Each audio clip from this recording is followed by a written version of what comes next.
नमस्कार, आप देख रहे हैं प्रॉपर्टी प्लस। मैं हूं दीपक यादव। लंबे समय से ठंडे पड़े प्रॉपर्टी मार्केट में हलचल शुरू हो गई है और इसी के साथ उस मार्केट में भी गर्मी बढ़ने लगी है, जो मार्केट है लोगों को ठगने का, पैसा ऐंठने का और तरह तरह की स्कीमें बताकर उन्हें फंसाने का।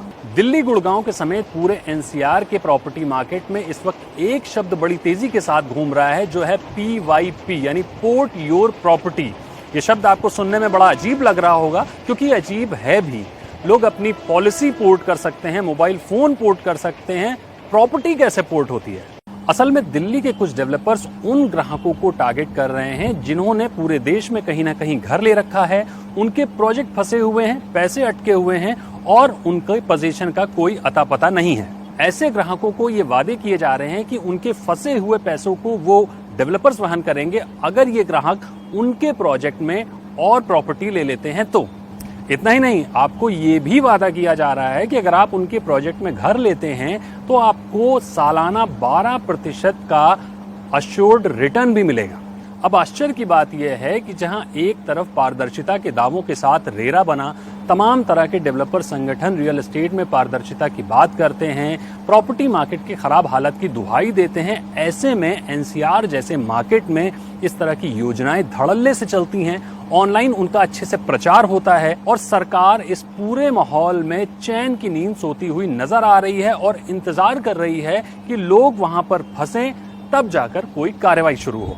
तो आज इसी मुद्दे पर यानी प्रॉपर्टी की पोर्टेबिलिटी पर बात करेंगे। हमारे साथ कुछ दिग्गज मेहमान हैं जिनसे समझने की कोशिश करेंगे कि पहले से फंसे हुए ग्राहकों के लिए ये पोर्ट का जो नया शिगुफा है कहीं एक नई मुसीबत ना बन जाए। हमारे साथ दो खास मेहमान हैं, उनका मैं परिचय आपसे करवा देता हूं। मेरे साथ हैं रवि सिन्हा, जो कि CEO हैं ट्रैक टू रियल्टी के, काफी अच्छी जानकारी रखते हैं एनसीआर के मार्केट की। हमारे साथ अमित गोयनका हैं, जो कि MD हैं निसस फाइनेंस के और फाइनेंस के मुद्दों को काफी बेहतरी से समझते हैं। उन ग्राहकों के लिए काफी अच्छी बात वो बता सकते हैं जो प्रॉपर्टी में फाइनेंस को लेकर कंफ्यूज रहते हैं, दुविधा में रहते हैं। तो आप दोनों ही मेहमानों का बहुत बहुत स्वागत है। तो अमित जी, आपसे सबसे पहले समझना चाहेंगे कि ये जो पोर्ट योर प्रॉपर्टी का शिगुफा नया एनसीआर मार्केट में घूम रहा है, इसे आप कैसे देखते हैं? मैं हमेशा एक बात कहूंगा दीपक जी कि हमने एनसीआर में काफी बड़ा रुपया लगाया है, कई सारे डेवलपर्स को बैक किया है, कई निवेश किए हैं, मगर हम हमेशा ऐसे कोई प्रोजेक्ट, ऐसे कोई स्कीम, ऐसे कोई डील से दूर रहते हैं जहाँ पे कोई अश्योर्ड रिटर्न या ऐसे कोई स्टैंडर्ड सेलिंग प्रोपोजिशन नहीं हो। और पोर्ट योर प्रॉपर्टी ऐसी कोई एक नॉन स्टैंडर्ड प्रोपोजिशन है, स्कीम है, विकल्प है जो डेवलपर्स देना चाह रहे हैं नए ग्राहक को आमंत्रित करने के लिए। तो पहली बात तो हमारे लिए ये एक चेतावनी होती है कि ऐसे टाइप के प्रोजेक्ट्स, ऐसे टाइप की स्कीम से दूर रहें। तो ये स्कीमों में हमने देखा है कि बीच बीच में रेगुलेटर ने भी इन पे काफी आपत्ति दिखाई है, इनके ऊपर अंकुश भी लगाया है और रेरा ने भी कई सारी चीजें पास की है कि इस तरीके का कोई अरेंजमेंट नहीं हो जहाँ पे जो बायर है या कंज्यूमर है उसको कहीं पे दिक्कत आ पाए। आपने स्टैटिस्टिकली देखा होगा कि सन 2012-13 में जो एनसीआर मार्केट था वो तकरीबन 60-65% शेयर कमांड करता था इंडिया रियल एस्टेट में। आज वो घटकर तकरीबन 25-26% रह गया है और उसको काफी बड़ा जो रीजन है वो ये सारी स्कीमें हैं, लैक ऑफ कॉन्फिडेंस है कंज्यूमर्स का, जो लैक ऑफ डिलीवरी है, जो आपत्तियां लोगों को आई हैं, लीगल केसेस हुए हैं, वो ज्यादा करके एनसीआर में हुए हैं। तो जो बाइंग वेलोसिटी है, बाइंग सेंटिमेंट है, वो घटते ही जा रहा है साल दर साल एनसीआर में। और इसको बढ़ावा और कंज्यूमर्स को आकर्षित करने के लिए, वापस कुछ इन्वेंट्री ऑफलोड करने के लिए कोई ना कोई नई स्कीम की योजना या आपको सामने दिखती है। तो ये इस तरीके की योजना मुझे दिख रही है।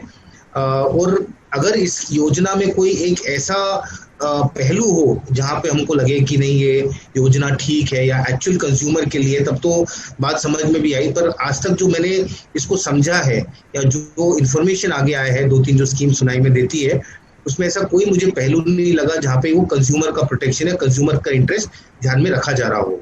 अश्योर्ड रिटर्न की बात कही जा रही है, इसमें कानून क्या कहता है, किस तरह के इसमें नियम हैं और क्या इस तरह की जो स्कीमें हैं वो ग्राहकों के लिए एक नई मुसीबत खड़ी कर सकते हैं?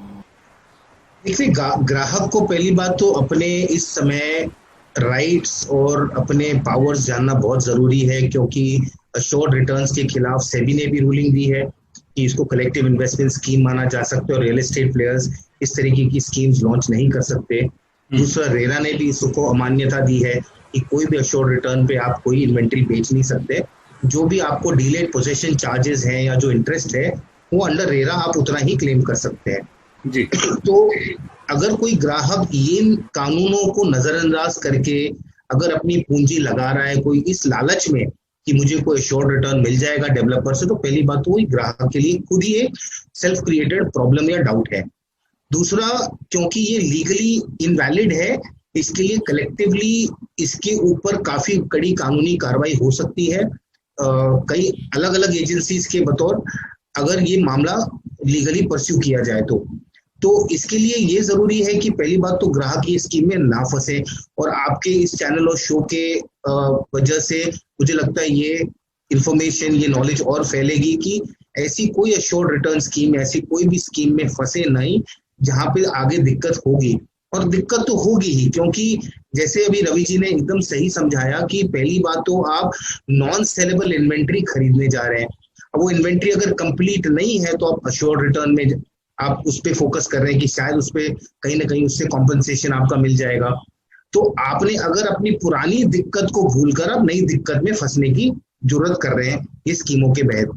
मैं तो ये यहां तक मानता हूं कि अगर आप कोई 70 रुपए में अगर आपको कोई चीज ऑफर हो रही है जो उनके हिसाब से 100 रुपए की है, मेरे हिसाब से वो 50-60 रुपए की भी नहीं है दीपक जी। तो आप एक्चुअली नॉन सेलेबल इन्वेंट्री मेरे हिसाब से आप प्रीमियम में खरीद रहे हैं नया पैसा डालकर। अमित जी, इस पे मैं आपको बताऊं कि मैंने खुद रजिस्टर किया प्रॉपर्टी पोर्ट करने के लिए और मेरी बातचीत हुई, तमाम तरह के नंबर से मुझे फ़ोन आए, मैंने उनके जो कॉलर्स हैं उनसे बात की तो उन्होंने ये बताया कि अगर आप खुद अपनी प्रॉपर्टी पोर्ट करना चाहते हैं तो आपको तरह तरह के फ़ायदे उसमें मिलेंगे। मसलन सालाना 12% के हिसाब से आपको हम फ़ायदा देंगे, जिसका मैंने पहले भी जिक्र किया। और कमाल की बात जो रही वो ये रही कि मैंने जब पैसों के लेन देन की बात की तो मुझे बताया गया कि अगर आप चाहें तो 90% तक कैश में भी लेन देन कर सकते हैं। तो एक तरफ हम रियल एस्टेट में पारदर्शिता की बात करते हैं, रियल एस्टेट को थोड़ा सा नियमित करने की बात करते हैं, और दूसरी ओर एनसीआर जैसे मार्केट में खुलेआम इस तरह के चैनल पार्टनर्स आपसे कैश में लेन देन के और बड़ा मतलब 90% अमाउंट, आप 2 करोड़ 3 करोड़ का घर ले रहे हैं उसमें भी 90% वो कैश में लेन देन के लिए तैयार हो जा रहे हैं। तो कैसे हम देखें इस रियल एस्टेट मार्केट को? ब्लैक मनी का जो खेल अभी तक रियल एस्टेट में था वो भी बरकरार है, बना हुआ है? जी, पहली बात तो डिमोनेटाइजेशन के बाद, जीएसटी के बाद, रेरा के बाद एक ये उम्मीद थी कि जो पैरेलल इकोनॉमी है वो खत्म हो जाएगी और रियल एस्टेट इसका बहुत बड़ा कंट्रीब्यूटर रहा है हिस्टोरिकली भी। मगर हालांकि खैर इसका इफेक्ट आया जरूर है, मगर एनसीआर मार्केट में कहीं ना कहीं इसका जो पूरा इम्पैक्ट आना चाहिए था वो नहीं आ रहा है। दूसरी बात, आज कोई भी ग्राहक अगर लेजिटिमेट तरीके से बकाया चेक पैसा देकर रजिस्ट्री कराकर अपना पूरा वैल्यू अगर वो रिकॉर्ड नहीं करवाता तो वो उतना जो रकम दे रहा है जो रिकॉर्डेड नहीं है, उसको ये मान लेना चाहिए कि वो रकम कभी आएगी नहीं या उसकी वैल्यू कभी मिलेगी नहीं। क्योंकि अभी ट्रस्ट डेफिसिट इतना ज्यादा है कि आप किसी को भी कोई भी रकम देंगे जिसकी प्रॉपर पुष्टिकरण नहीं होगी तो वो रकम आप सोच लीजिए कि आपकी चली गई है, वापस नहीं आ सकती। तो डेफिनेटली ऐसी कोई स्कीम या ऐसा कोई ऑब्जेक्टिव से काम नहीं करे जहां पे इतना वाइड रेंज ऑफ प्रोपोजिशन हो कि आप जैसे भी आप हो सके आप पैसा दे दीजिए। इसका दूसरा इन्फ्रेंस में ये भी निकालता हूँ दीपक जी, और ये काफी शॉकिंग है आपने जो अभी रिवील किया है आज इस शो पर कि इस टाइप की ऑप्शंस दी जा रही है, बिकॉज ये एक सीधा सीधा इसका इंडिकेटर है कि जो ये स्कीम चला रहा है उसके बुक्स पर या उसके लिए कितना बड़ा कैपिटल स्ट्रेस है कि जैसे तैसे करके जो भी रूप में पैसे आ जाएं वो स्वीकार हम करने को तैयार हैं। तो ये एक बहुत ही इंडिकेटिव स्टेटमेंट है कि जो भी ये स्कीम चलाएंगे और जो भी इस तरीके से पैसे लेंगे उनका डेफिनेटली इतना बड़ा भार है, चाहे कर्ज का भार हो, लायबिलिटी का भार हो या सॉल्वेंसी गोइंग कंसर्न तक का क्वेश्चन मार्क बन गया है कि जो भी रुपया आ जाएगा वो हम यूज करने को रेडी हैं। तो ये बहुत बड़ा प्रश्न चिन्ह लग जाता है अगर ये तरीके का ऑफर किया जा रहा है किसी को भी, क्योंकि फिर ये स्ट्रेट नहीं है, इस सीधे तरीके का बायर को बेनिफिट करने का तरीका नहीं है। ये तो डेफिनेटली कि भाई जो पैसा आ जाए उसको ले लो और अपने लायबिलिटीज अपनी इश्यूज को सॉल्व करो। ये ग्राहक को फेस करने वाला प्रॉब्लम नहीं है फिर। जी बिल्कुल, यहाँ रुकते हैं एक बहुत ही छोटे से ब्रेक के लिए। ब्रेक के उस पार चर्चा जारी रहेगी और जानेंगे एनसीआर में किस तरह के जो मुश्किलें हैं उनसे कैसे निजात पाया जाए।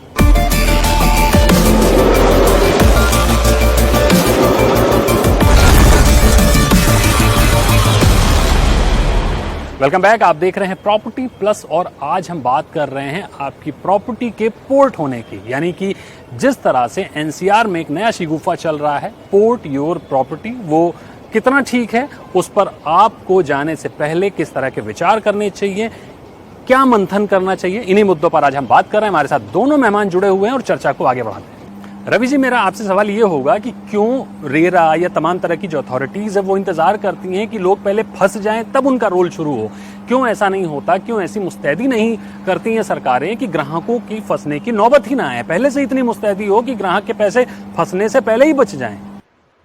अमित जी, जैसे घर खरीदना एक पूरे जीवन भर का फैसला होता है, लोग अपनी जो पूरे जीवन की जमा पूंजी होती है उसको लगा देते हैं। तो एनसीआर में इस फेस्टिव सीजन जो लोग घर तलाश रहे हैं, जो सीरियसली घर खरीदना चाहते हैं, उनको क्या राय देंगे आप? इस तरह की स्कीमों से कैसे बचें, कैसे सतर्क रहें वो?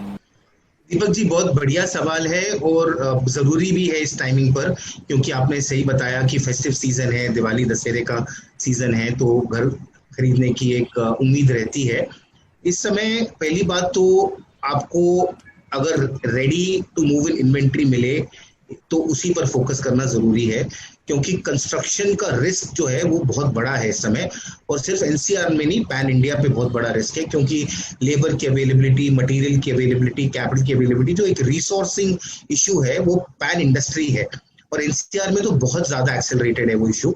तो एक तो ready to move in inventory project ऐसा जो हो, उसमें आप पहली बात तो उसमें चुनाव करें जो आपके लिए उम्दा हो। दूसरी बात, अगर आप अंडर कंस्ट्रक्शन प्रॉपर्टी देखें तो ऐसे ही डेवलपर्स का चुनाव करें, ऐसे प्रोजेक्ट्स का चुनाव करें जो एस्टैब्लिश ब्रांड्स और एस्टैब्लिश कंपनीज का हो। दूसरा, फाइनेंशियली क्लोज्ड हो, यानी कि इसमें उतने बैंकर्स और उतने लेंडर्स बैठे हैं जो इस प्रोजेक्ट को फाइनेंस कर रहे हैं, ताकि ये प्रोजेक्ट कंप्लीट हो पाएगा। क्योंकि अगर क्वालिटी लेंडर या क्वालिटी इन्वेस्टर है उसमें, तो वो इंश्योर करेंगे कि उसमें जो पैसे लगने हैं वो मिले, चाहे बिक्री होना हो और प्रोजेक्ट कंप्लीट हो। तो फाइनेंशियल क्लोजर बहुत जरूरी है, और काफी ये सारा डेटा रेरा में अपलोड करना मैंडेटरी है। और ये तीसरी बात है कि आप रेरा में रिसर्च करें कि ये प्रोजेक्ट की क्या हिस्ट्री रही है, इसमें कौन लेंडर्स हैं, कौन वेंडर्स हैं, क्या प्लान्स हैं, इसमें कौन खरीद चुका है, कौन नहीं। तो बहुत सारा इंफॉर्मेशन रेरा में अपलोड करना मैंडेटरी। अगर नहीं अपलोड कर रहे हैं तो ये एक उसमें आप में ही एक सिग्नल है कि यहाँ पे ये कंप्लायंस नहीं हो रही। तो ये तीन चीजें काफी अहम है। बट फर्स्ट ऑफ ऑल कि आपने ये जरूर कोशिश करनी है कि आपको ready to move in inventory मिले। जहां तक भाव का सवाल है, मेरे को लगता है ये बहुत फंडामेंटल एसेट क्लास है, और अगर इसको फाइनेंशियल एसेट क्लास की तरह यूज करना शुरू कर दें कि भाई मैं छोटा पैसा आज दे दूं, बाद में कंप्लीशन पे देता रहूंगा, या कोई स्कीम 595 1090 स्कीम में चले जाऊं या शॉर्ट रिटर्न में चले जाओ, तब तो फिर आप वो फाइनेंशियल प्रोडक्ट की तरफ जा रहे हैं, और आपको एक्चुअल आपकी एसेट के लिए फिर उम्मीद छोड़ देनी चाहिए। इसको फाइनेंशियल एसेट नहीं, इसको एक फंडामेंटल एसेट की तरह ट्रीट करें, एक कंज्यूमर एसेट की तरह ट्रीट करें, क्योंकि रियल एस्टेट जैसे हम देखते जा रहे हैं कंज्यूमर एसेट बन रहा है, एक इन्वेस्टमेंट एसेट क्लास से हटकर। तो उसको बतौर इन्वेस्टमेंट ना देखें, इसको एक एज अ एंड यूजर की तरह देखें। और अगर एज एन एंड यूजर अगर आप उसको ऑक्यूपाई कर सकते हैं, रेंट कर सकते हैं, यूज कर सकते हैं, और उस चीज के लिए उम्दा है और बहुत ही शॉर्ट पीरियड ऑफ टाइम में, और ये ना सोचें कि अगर क्योंकि 80-90% कंप्लीट दिख रहा है तो बन जाएगा, ये उम्मीद भी ना रखें। बिकॉज इतने ज्यादा प्रोजेक्ट्स हैं, मिलियंस ऑफ स्क्वायर फुट के प्रोजेक्ट्स हैं नोएडा में, गुड़गांव में, जो रोज हमारे पास आते हैं फॉर लास्ट माइल फाइनेंसिंग, जहाँ पे 25-50-100 करोड़ रुपए दे के प्रोजेक्ट खत्म हो सकता है। 1000 करोड़ का प्रोजेक्ट होगा, मगर वो 25-50-100 करोड़ देने वाला भी नहीं मिल रहा। तो इसके लिए बहुत ज्यादा मुस्तैदी रखना जरूरी है कि आपका प्रोजेक्ट का जो चुनाव हो वो कंप्लीशन में हो, फाइनेंशियली क्लोज्ड हो, और रेरा में कंप्लीटेड अपडेटेड हो। और कोई भी इसकी लिटिगेशन, तो अपना रिसर्च करना, अपनी ड्यू डिलिजेंस करना बहुत ज्यादा जरूरी है। और ये चीजें जो है वो काफी हद तक इस समय ऑनलाइन भी अवेलेबल है रिसोर्सेज। तो I think I would just say जो भी आप चुनाव करें, ये टाइम बहुत बढ़िया है, क्योंकि इस समय जो सेकेंडरी मार्केट है, स्पेशली एनसीआर में और कई और मार्केट्स में अभी ये ट्रेंड चल रहा है, जहां आपको जो सेकेंडरी सेल है वो आपको हो सकता है प्राइमरी सेल से हल्की फुल्की कम मिल जाए। अगर बहुत ज्यादा डीप डिस्काउंट में मिल रहा है, मतलब वो प्रोजेक्ट दिक्कत है। बहुत बहुत शुक्रिया अमित जी आपका, बहुत बहुत शुक्रिया रवि सर आपका। तो जैसा कि हमारे दोनों मेहमानों ने बताया कि अगर इस फेस्टिव सीजन आप घर खरीदने जा रहे हैं, या फेस्टिव सीजन में नहीं, कभी भी आप घर खरीदने जा रहे हैं, तो सतर्क रहिए, सावधान रहिए, इस तरह के लुभावने वादों से बचिए, उनकी अच्छे से जांच पड़ताल करिए। ऐसे में आपकी प्रॉपर्टी पोर्ट हो ना हो, लेकिन पैसे फंसने की नौबत जरूर आ जाएगी। इसलिए बिल्कुल सावधानी से, सतर्क रहते हुए किसी भी प्रॉपर्टी में निवेश करिए और अच्छी जांच पड़ताल करने के बाद ही फैसला लीजिए। जल्दबाजी करने की बिल्कुल जरूरत इसलिए नहीं है क्योंकि मार्केट ऐसा है कि आपके पास तमाम तरह के ऑप्शंस हैं। आप धीरे भी फैसला लेंगे तो आपको अच्छी प्रॉपर्टी मिलेगी। मार्केट में बहुत ज्यादा विकल्प मौजूद हैं। तो आज इस शो में फिलहाल इतना ही। प्रॉपर्टी प्लस के साथ जुड़े रहिए, हम तमाम मुद्दों पर इसी तरह से बात उठाते रहेंगे और आपके हक की बात करते रहेंगे। तो आज प्रॉपर्टी प्लस में इतना ही, लेकिन जी बिजनेस पर आप बने रहिए देश और दुनिया की तमाम अपडेट्स के लिए। नमस्कार।